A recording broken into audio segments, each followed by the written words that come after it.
Ricky Ponting বললেন, আমিরুল ইসলাম বুলবুল ভাই শুধু একজন সাবেক ক্রিকেটার নন, তিনি একজন দূরদর্শী নেতা যিনি দীর্ঘদিন ক্রিকেটের সাথে জড়িত থেকে খেলাটাকে ভেতর থেকে বুঝেছেন।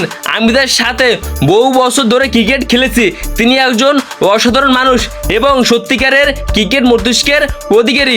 তাকে এইভাবে সরিয়ে দেওয়া সত্যিই দুঃখজনক। তিনি যদি আরও কিছুদিন বাংলাদেশ ক্রিকেট বোর্ডের সভাপতি হিসেবে থাকতে পারত তাহলে বাংলাদেশ ক্রিকেট দল আরও উঁচুতে পৌঁছতে পারত। কারণ আমিরুল ইসলাম বুলবুল ভাই একজন সৎ মানুষ। তিনি শুধুমাত্র বাংলাদেশ ক্রিকেটের উন্নতি করবে বলে আইসিসির 12 লক্ষ টাকা চাকরি ছেড়ে দিছে। এখন দেখুন, বাংলাদেশ ক্রিকেট দলের সাবেক ক্রিকেটার এবং বর্তমানে যে বোর্ড প্রেসিডেন্ট ছিলেন বাংলাদেশের আমিরুল ইসলাম বুলবুল ভাই, তাকে কেন তারা বাদ দিছে? তিনি শুধুমাত্র অন্যায়ের সাথে যোগ দিবে না, তিনি একজন সৎ মানুষ, এটা হচ্ছে তার একটা আসল অপরাধ। তার জন্য বর্তমানে তারা বোর্ড ভেঙে তারা একটা অ্যাডহক কমিটি তৈরি করছে। আর সেখানে বর্তমানে বাংলাদেশ ক্রিকেটের সভাপতি দায়িত্ব পালন করছে তামিম ইকবাল। তার এখন কোনো যোগ্যতাই নেই বাংলাদেশ ক্রিকেট দলের সভাপতি হওয়ার, এমনটাই বলছে রিকি পন্টিং বলেন তামিম ইকবাল আরও 3 থেকে 4 বছর তিনি ক্রিকেটটা চালিয়ে যেতে পারতো।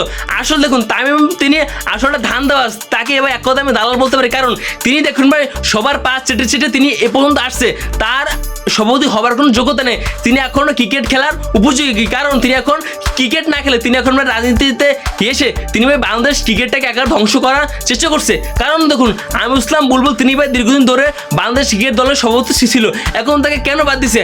আমিরুল ইসলাম বুলবুল একজন সৎ লোক, তারপর তার বিরুদ্ধে কোনো খারাপ রেকর্ড নেই, তারপর তাকে কেন অবৈধ বলে সেই বোর্ড ভেঙে তার এখন অ্যাডহক কমিটি গঠন করে তামিমকে নিয়ে তারা একটা বোর্ড পাতাইছে। ভাই আমার বিশ্বাস এই বোর্ড বেশি দিন থাকবে না, এমনটা বলছে রিকি পন্টিং।